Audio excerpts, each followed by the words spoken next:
Have you seen the polling, the Gallup poll out of Ukraine that shows 23%, less than a quarter, of Ukrainians actually support continuing the war against Putin? We saw the European leaders come here and try to say the world is united for the war effort, but Ukrainians have war fatigue themselves. Well, I don't blame them. Your thoughts on it? I don't blame them. It's a war that never should have started. It's a war that never would have happened. If I were president, that war never would have happened, ever. That's a disgrace that that war happened. And they're losing anywhere from 5,000 to 8,000 people a week on that war, which is the worst since the Second World War.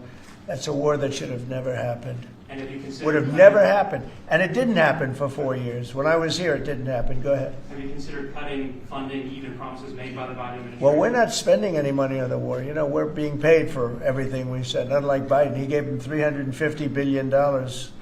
And it was shocking.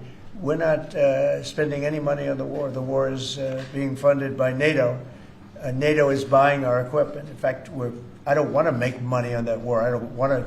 But we are actually making money on that war because they're buying our equipment, as you know. But NATO, as you know, it's very important, is funding the entire thing. They're paying for the missiles, for the tanks. They're paying for anything that's sent over there. It goes to NATO, and then NATO does what they want with it. In this case, I guess they give it to Ukraine. It's a very sad war. It's a war that never should have happened.